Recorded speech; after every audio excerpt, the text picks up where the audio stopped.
So thank you for your patience. And I know there's a gentleman over on our left who wanted to ask a question earlier today. Are you still there with your question? I think he's gone for his tea early. Oh, okay, so do we have some more questions from the floor, please? Gentlemen, we've discussed a lot about BIM today. In particular, level 1, level 2 BIM. So somewhere along the lines of having some basic models done either in a lonely or a confederated state, but generally it's working with the processes and the technology and the infrastructure that's available at the moment. BIM has to still stay quite modest. Now, looking further into the future, we all dream of having a cloud-based confederated model where an architect in PD can interact with an engineer who's in Miri. And there's no reason this can't happen, or we could have an MEP engineer over in London. The technology is getting close to being ready, the infrastructure is close to being ready, the processes are close to being ready, but we still know it's some time off. So I'm going to ask the panel how long they think it's going to be before we can really achieve everybody's vision of having a unified model that's based up in the cloud that can be accessed by a professional design team spread anywhere around the globe and worked upon in real time. So maybe CS, if you care to start with your viewpoint on that. Hello? Yeah. Yeah, in fact, it's really available today. You know that, for example, like in Autodesk, right?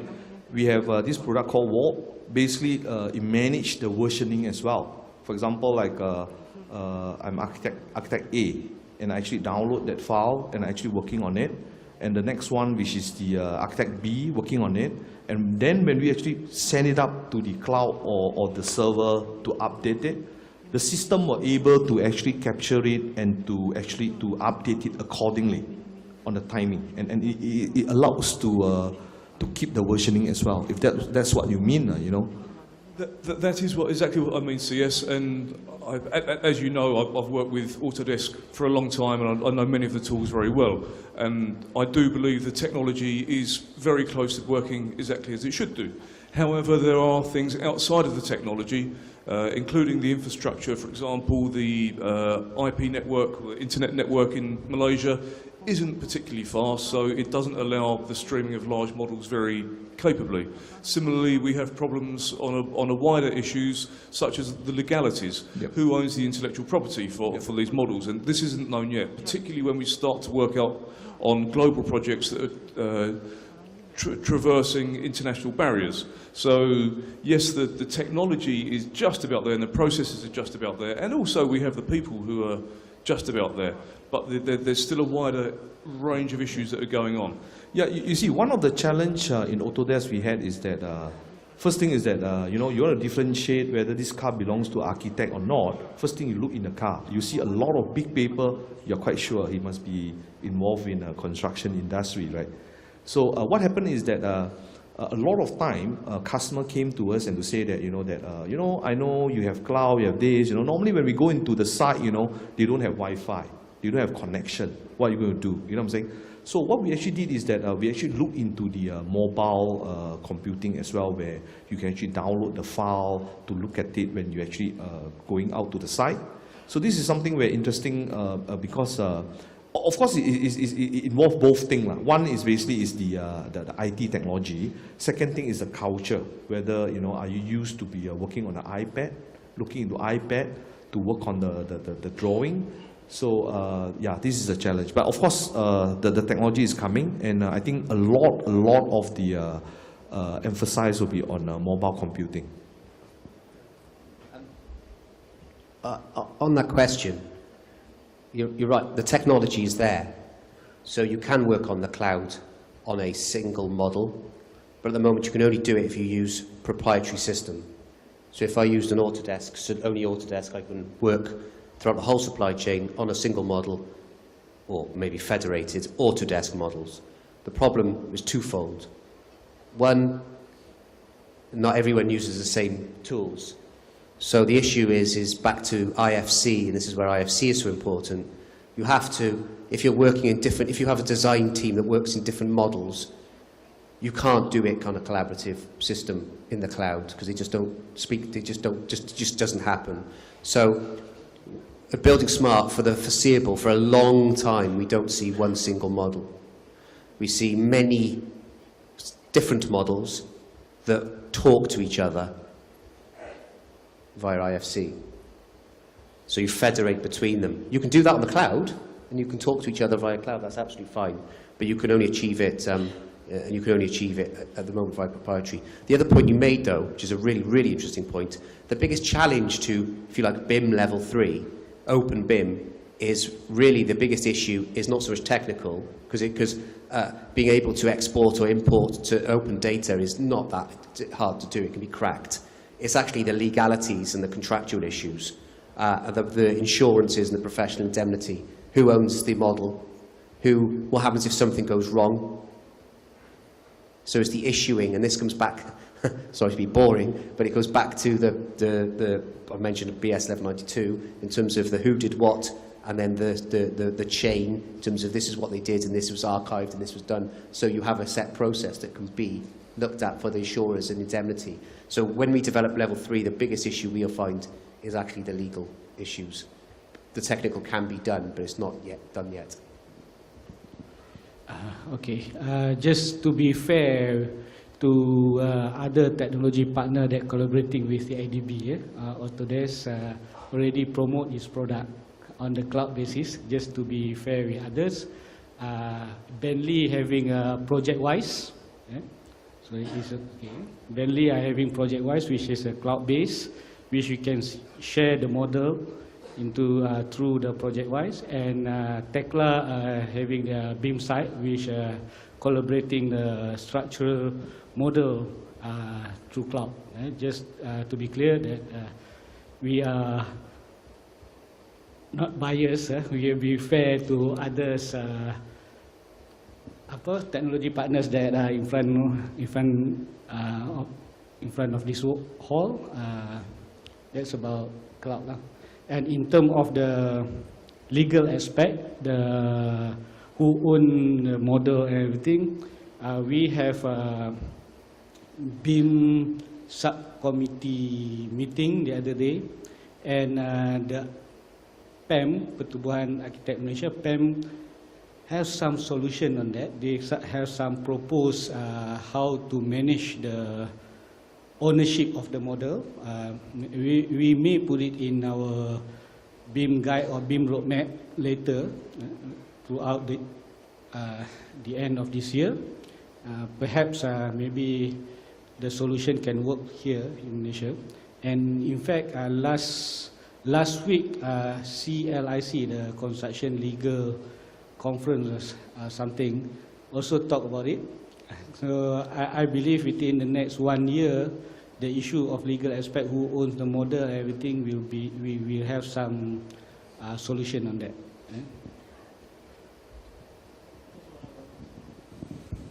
Thank you. Just to add one more thing to all this, I want to remind you that my definition is the best definition of BIM by saying it is a combination of technologies, processes, and policies.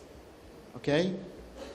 If you want to have a fully integrated model, we need to solve the technology side, which is the easiest part.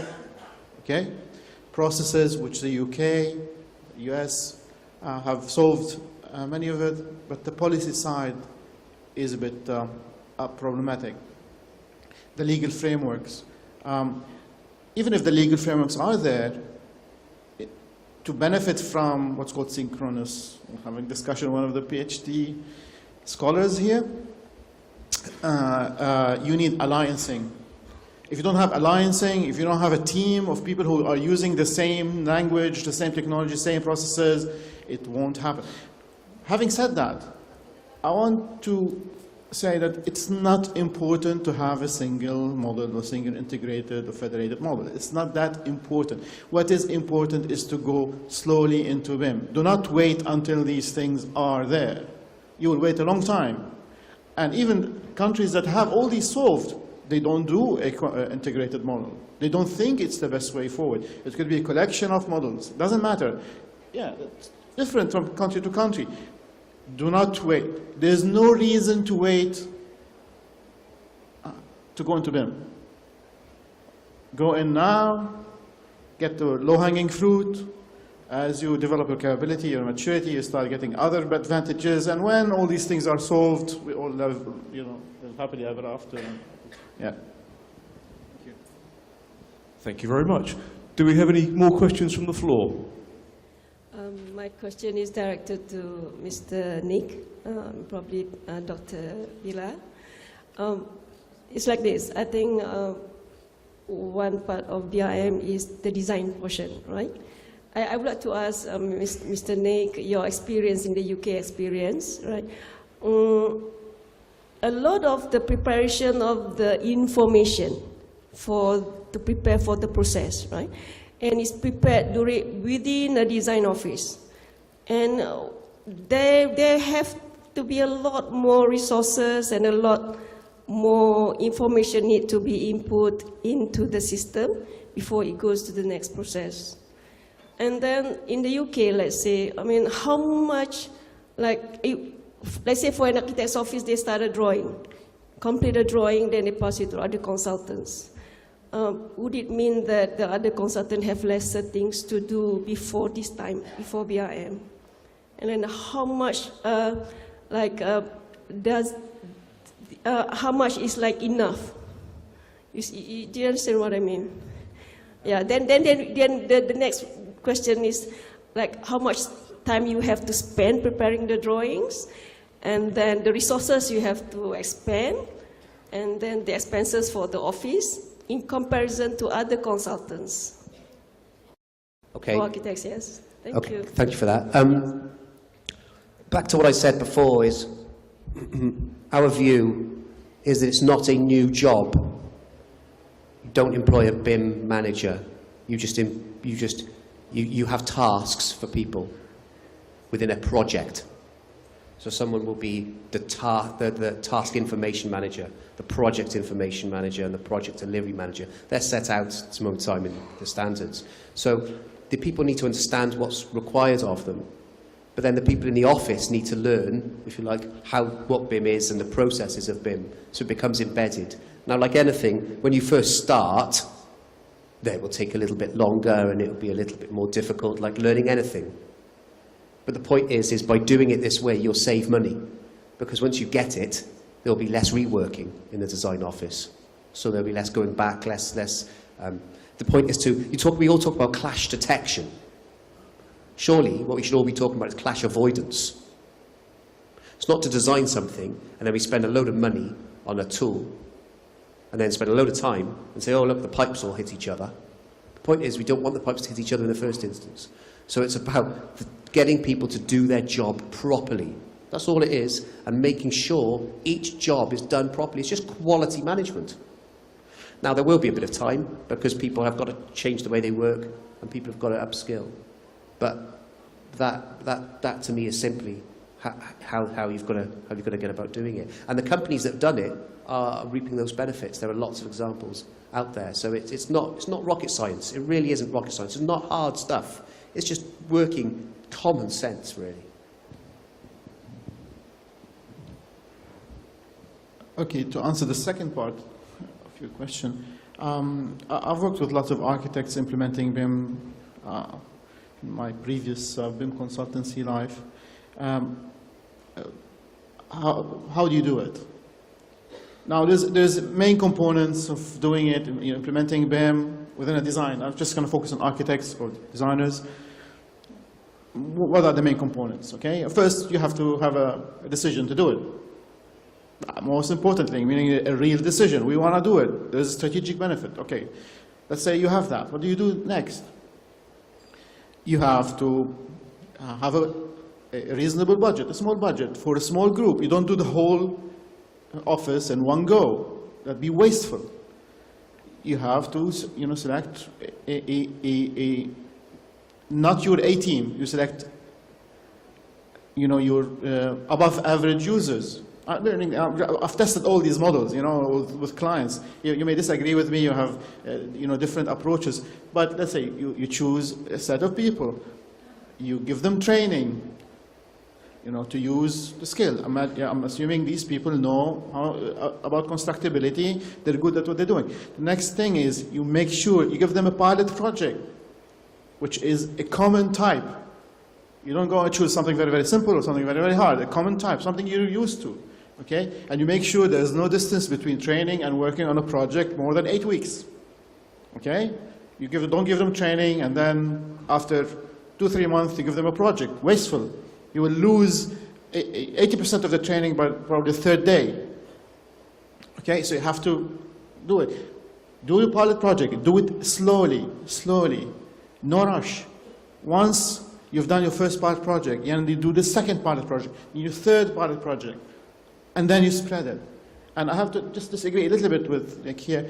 You will need a BIM manager at the beginning, or someone who's champion, just at the beginning. Yeah.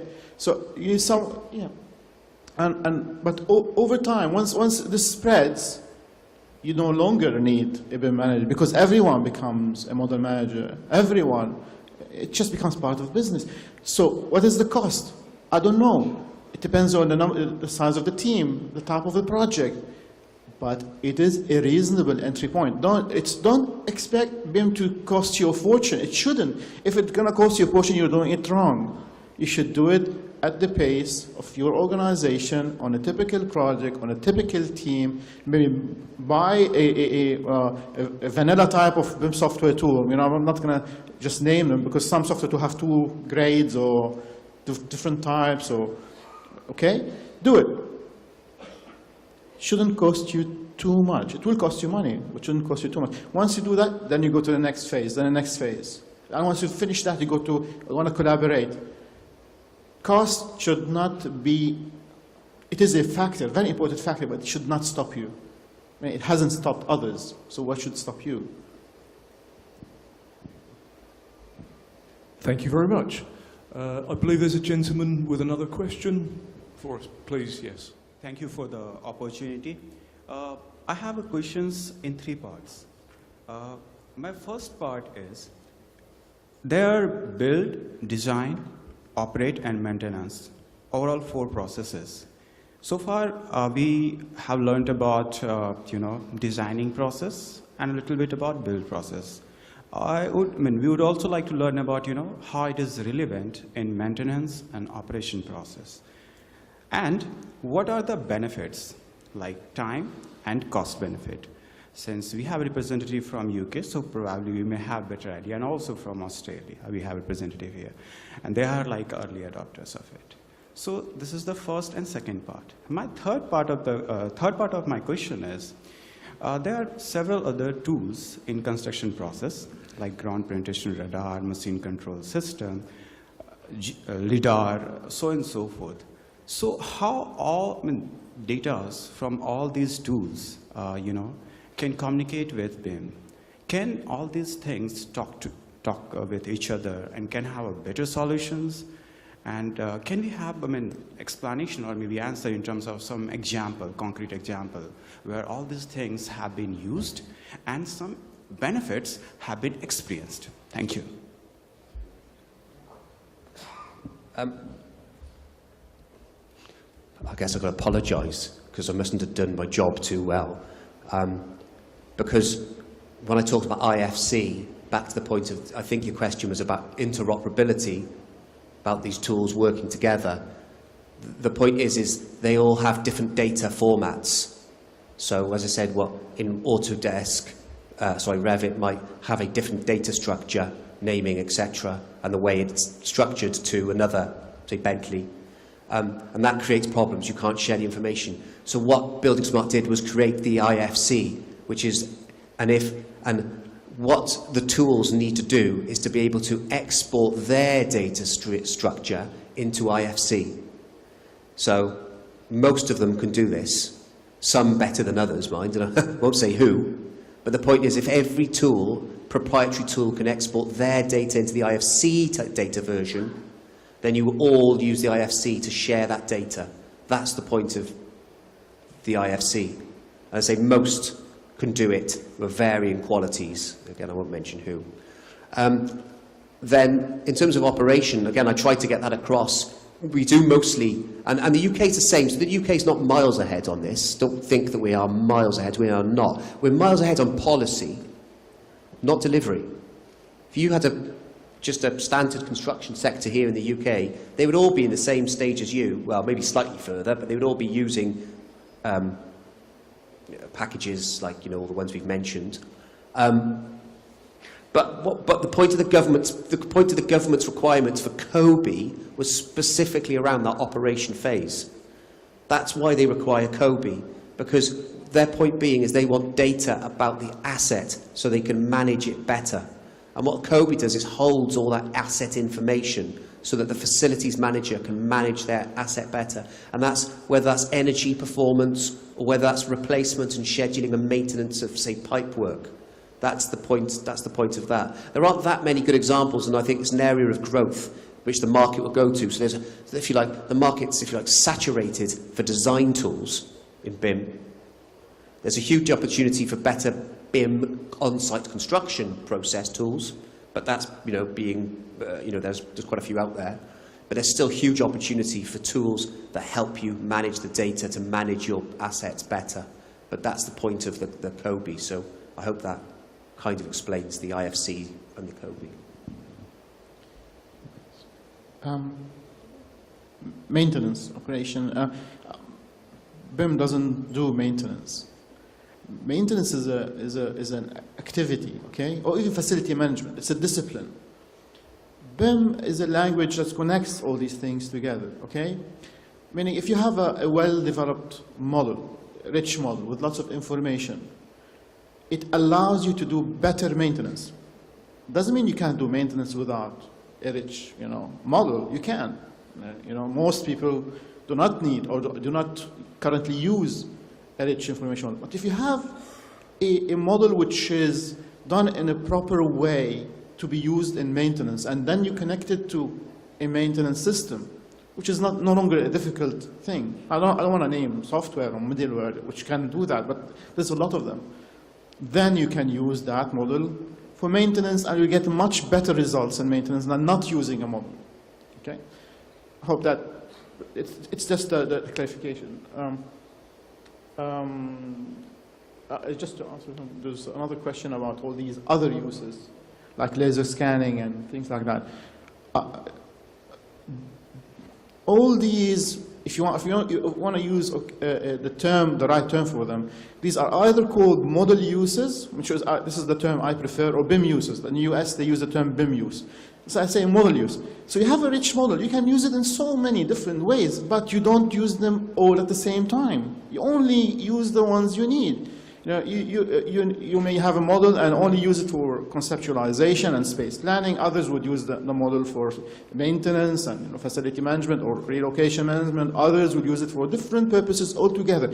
You will never, ever find all uses in the same model, and you should never aim to get that. It's not useful. Remember, BIM is about improving your bottom line. You're trying to benefit out of it. If you start overdoing it, adding more detail, or trying to get more out of it, you're shooting yourself in both feet. Okay? But it does allow you, if you want to do things a little better. Yeah, just to add, yeah, I strongly agree with the doctor, you know, that sometimes it doesn't mean that you use everything. Just give an example, is like, you know, it's like facility management, right?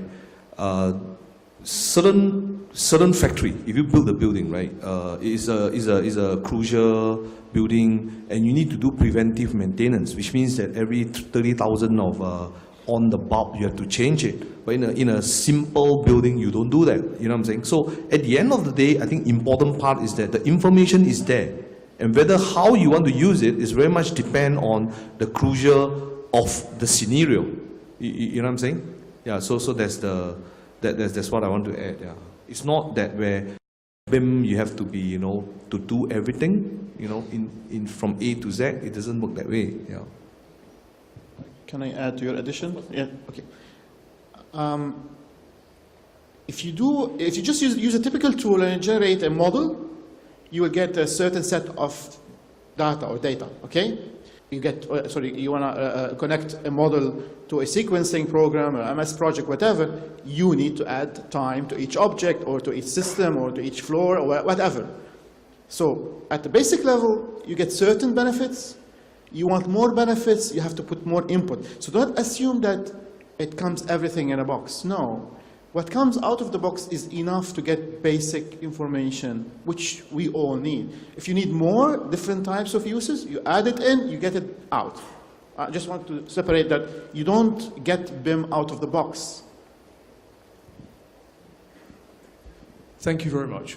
Are there any more questions from the floor? The last question. One part was unanswered, so I would like to repeat. The part was, so far, what type of benefits have been experienced in terms of time and cost? Because cost perhaps enables, perhaps BIM enables cost estimation as well and time estimation as well. So if countries like UK, USA, and Australia have already used BIM, then what are their experiences with the time and cost benefit? I have learned from McGraw Hill and Autodesk. It was like a perhaps joint research, but there are lots of questions on that in terms of benefit. So from the esteemed speakers, I would like to know, as per their experiences, what are the benefits in terms of time and cost? Thank you. With regards to the report that you mentioned, I will take most of the data with a pinch of salt. Okay? Don't take everything you've read in these reports as 100% accurate. They're not rigorous, they're not academic, okay? I'm half academic myself. I can tell you many of these numbers are a little bit inflated, okay? Based on academic work. Doesn't mean they're all wrong. I'm just saying, just be a little bit careful about the return on investment. I think your question is all about return on investment. Is there a return on investment? Yes. Is it 70%? Depends. Sometimes it's just 10, sometimes it's 5, sometimes it's doing it wrong. There's a negative return on investment. If doing it wrong, there's negative return on investment and negative return on effort. The amount of effort you spend in order to get these benefits, you don't get back because you've chosen the wrong project to start with, wrong team, you don't have the competencies, you have the wrong legal framework, okay? So there's lots of variables. If you're asking generically about return on investment, I think it's very, very, very clear that there is a positive return on investment if it is done right.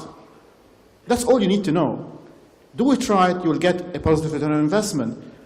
If you're asking for proof, there's lots of documentation about that. But take it with a pinch of salt. There is a positive return on investment.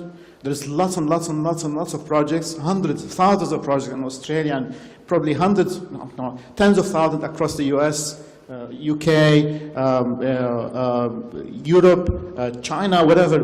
We're discussing tens of thousands of projects that have already done BIM at a certain level at mixed return on investment. But nobody will stop from implementing BIM. There is a positive return on investment if done right. I hope that answers your question. It's a question that probably keeps Mark Bew, who's the champion, if you like, for BIM in the UK, awake at night, because the ministers, all they want to see is the bottom line. So he has to deliver them their 20 or 33% by 2025. Now, there are lots out there. I would look at the Avanti programme, AVANTI, I think it is. If you Google Avanti UK, Avanti Constructing Excellence, there is information on the Avanti programme, which did make savings in the order of 20%. Also look at the BIM, the UK BIM Task Group website, where there's information about the Ministry of Justice project, and then I think that was 18% saving. So there's hard figures out there, and by all means have a look at them. You're right, it's quite hard because what's your benchmark you're comparing it against, so yeah, not always necessarily spot on, but however, for policymakers, they love those figures because it means they're doing the right thing. So yeah, look on the UK Government BIM Task Force website, look at Avanti, and I'm sure there's many, many other papers out there. But your average figure you hear bandied around usually is in the order of 20-25%. Okay, in terms of time and cost, the questions. So I just share with you what was told to me by Professor Gang Lee, South Korea, based on his not research, he study on actual project, 5 years project. Throughout the 5 years, he did a study on clash detection alone. He compared the visual clash detection as what we are doing now, the hard copy drawings. You take all traits and detect clashes. In construction, we know it as discrepancies among drawings. So they give to the most experienced guy to check discrepancies. And these experienced engineers found a few discrepancies, and they transfer the drawings again back to the 3D model, and they check clashes. And there are still clashes there, means that are the saving that being detected by the BIM process. And this saving they calculated turned out to be about 2 to 3% of the construction cost. And the construction cost for that project is 500 million. So can you imagine how much is the cost saving for that project? Because of BIM. Because they tried detection, clash detection, discrepancies detection visually by the experienced engineer. And still after they found all the discrepancies, they transferred, and there are still clashes, and these clashes, if they construct on site, will be redundant or reworks. Like we said, settle on site. They have to settle on site, and that is cost. And they have saved this cost up to 2 to 3%. So if you can calculate that, if the saving of 3% out of 500 million, there is no match for the cost that you spend for BIM. That is in South Korea. And in I quote what Professor Heng Lee this morning mentioned, that he is very confident based on his experience and Hong Kong project that there are 15% cost saving. I believe you heard that this morning. He said very confident, 15% cost saving on reworks alone.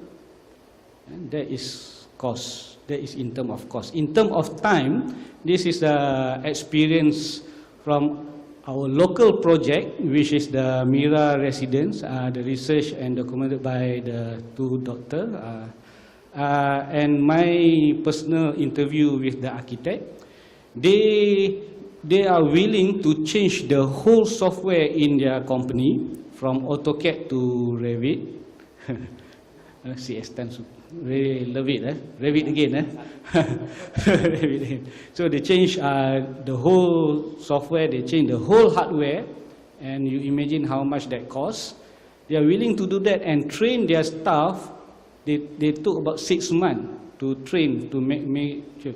Why they do that? Because after the process had ended, they managed to carry out more projects with the same resources, that is one, and then they managed to comply to authority comments, which usually took them 2 weeks to change the drawing. When authority comment, they have to change the drawing, right? They have to change this, or a few drawings, because AutoCAD you need to change the same angle several times because view and something. So, but with Revit or BIM, they said they managed to do all that within 2 to 3 hours. You can imagine how much different is that in terms of time, in terms of resources saving. So in the long run, their investment, 6 months of training, change the whole hardware, the whole software with server in the office, can get back within 1 year. So is that answer your questions? Okay. Just to reiterate my point earlier, if you did the information management process right to begin with, you wouldn't have the clash. So you wouldn't even need to do clash detection. You still check, admittedly, but you wouldn't have those clashes. And again, your money's better, is your cheapest thing you can do is that information management process. It means you don't have to buy the hardware or software or anything. obviously usually do a 3D model, but just getting the management processes right will save you the money without having to fork out for anything. It's free. Bit of training. That's all. Okay, because we have such an expert panel, I'm going to allow one final question. So, do we have any more questions from the floor, please?